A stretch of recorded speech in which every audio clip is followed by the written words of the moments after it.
Nous sommes aujourd'hui à la Maison de l'Amérique latine à Paris pour la présentation par Barbara Pompili et Bruno Le Maire de la stratégie hydrogène française annoncée dans le cadre du plan de relance. Reportage.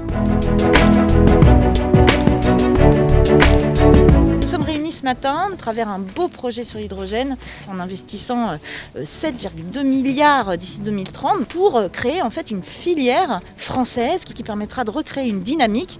Nous mettons 7 milliards d'euros pour bâtir une nouvelle filière industrielle pour relocaliser toute une activité, la production d'hydrogène décarboné en France, avec les emplois, avec les technologies et avec les usines qui vont avec. Et une filière qui va permettre d'aider à baisser nos émissions de gaz à effet de serre.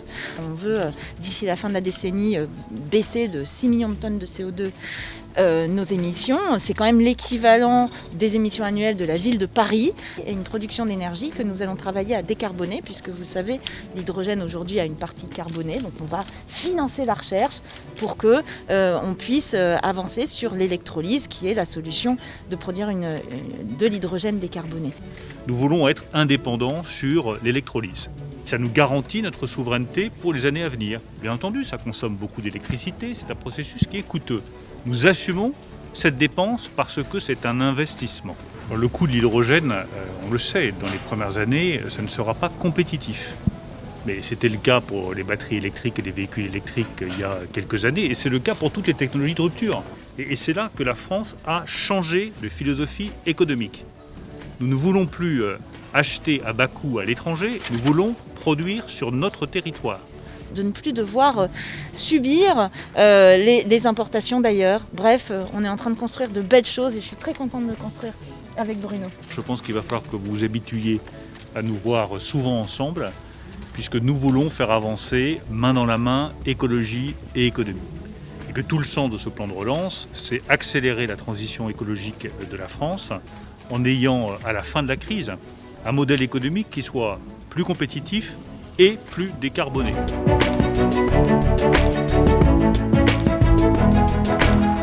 Philippe Boucli, bonjour. Bonjour. Donc aujourd'hui, journée historique pour la filière hydrogène. Quels sont les éléments marquants que vous avez retenus des annonces aujourd'hui ? Je dirais d'abord, ce qui est marquant, c'est l'ampleur de ce plan. 7 milliards d'ici 2030, dont 3 milliards d'ici 2023. Donc c'est déjà des sommes considérables, puisqu'il s'agit de développer à la fois la décarbonation de l'industrie lourde, également la mobilité lourde, et puis dans un avenir peut-être un peu plus éloigné, le bateau et surtout l'avion. Et également des dispositifs relatifs à la formation, développement des compétences, des qualifications, changer de métier. Et le gouvernement donc, fait de l'hydrogène une question de souveraineté nationale. Vous êtes satisfait ? Alors tout à fait, ça va complètement en ligne avec le manifeste que nous avions publié en juillet pour un plan national hydrogène ambitieux et cohérent. Et là, il s'agit donc d'un grand pas pour essayer de recouvrer cette technologie, cette souveraineté technologique et relocaliser, réindustrialiser. C'est complètement dans le sens de notre vision que nous avions développée en juillet. Merci beaucoup. Je vous en prie.